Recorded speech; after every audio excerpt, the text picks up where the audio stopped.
Exclusive. It's official, Broncos fans. Our enforcer up front, the engine room of our forward pack, has dropped a bombshell statement after the club officially confirmed he's fit to return to action. But before I break down every single detail for you, make sure you smash that like button, because here you'll always be the first to get the latest up-to-date Brisbane Broncos news. Payne Haas has finally broken his silence and delivered a statement that sent a massive wave of motivation right through the club. After weeks of stress, uncertainty, and an absence that cost us dearly on the field, he's back.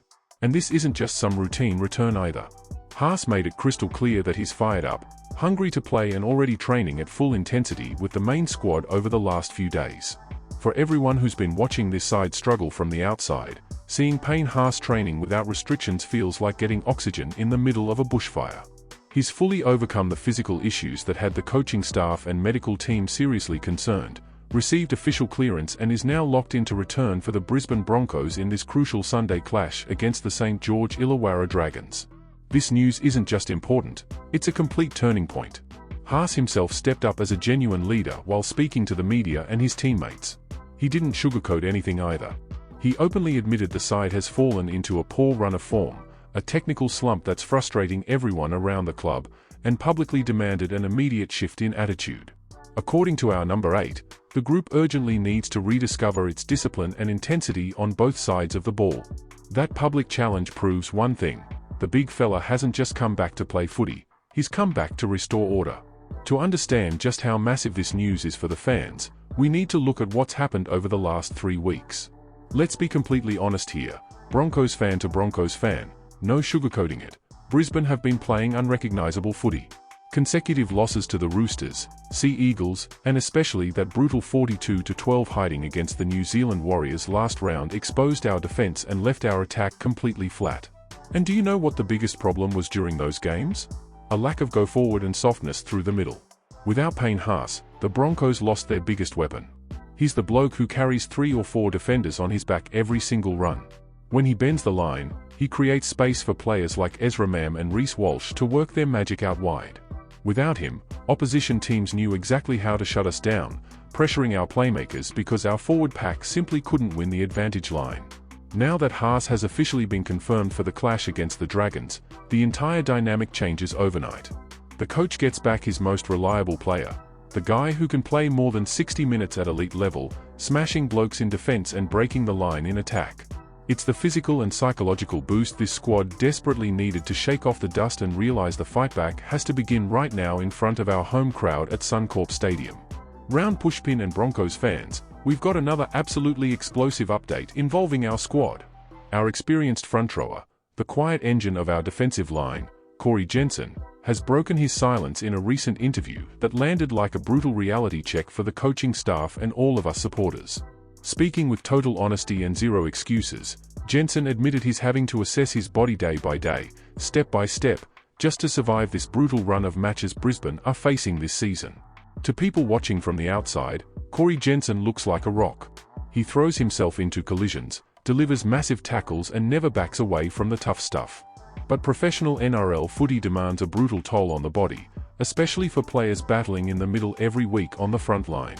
His comments weren't just ordinary end-of-training fatigue. It was a clear warning that he's playing right on the edge physically so he doesn't let the team down during such a critical part of the season. Jensen revealed that every morning has become a different challenge.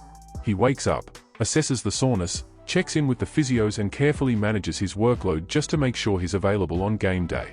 At a time when the Broncos are already struggling for defensive consistency, hearing that one of our most dependable forwards is operating purely on sacrifice sets off serious alarm bells behind the scenes at Red Hill. To understand how serious this situation really is, we need to look at both the schedule and Jensen's playing style. He's not the kind of player who avoids contact or waits out on the edges for clean ball. Corey Jensen is one of the Broncos' true workers. His role is ugly, tough, and painful. He's the bloke throwing himself in front of giant opposition forwards, holding the middle together when rivals try to steamroll us and creating opportunities for our speed men to shine. Brisbane's recent schedule has been absolutely brutal. We've gone through massive physical battles against teams that attack heavily through the middle like the Roosters and Sea Eagles, not to mention the exhausting travel and physical war against the New Zealand Warriors. All that workload builds up small injuries, chronic soreness, and physical wear that no amount of treatment can magically fix overnight. The coaching staff and performance team have already switched into full monitoring mode. Jensen isn't taking part in every high-contact session with the main squad anymore. A huge part of his week is now focused on recovery work, ice baths, and intensive physio treatment. That creates a massive selection headache for the coaching staff. The coach now has to build his game plan knowing one of his key middle forwards may not be able to handle his usual minutes. Bench rotation suddenly becomes absolutely critical. Younger players still adjusting to the speed of the NRL will need to step up with far more confidence and composure to give Jensen the breaks his body is desperately crying out for during matches. Inside the sheds, the message is all about protecting each other. The other forwards know exactly what Jensen is sacrificing and they've reportedly promised to share more of the workload during games. If every player runs 1 extra meter and makes 1 extra tackle, it eases the burden on our number 10 and gives him a better chance to keep leading the side without physically breaking down. Now I want to hear from you, because you live and breathe Brisbane Broncos footy every single day. Tell me honestly down below, does Corey Jensen's admission about managing his body day by day worry you for the rest of the season, especially with the state of origin period causing player absences? And who do you think from our young talent or interchange bench is ready to step up and help share the workload with Jensen through the middle right now? Drop your comment below.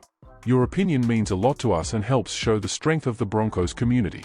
And don't forget to leave a like if you enjoyed this direct and realistic coverage, and subscribe to the channel so you never miss any breaking news, late team changes or behind-the-scenes analysis from our Brisbane Broncos.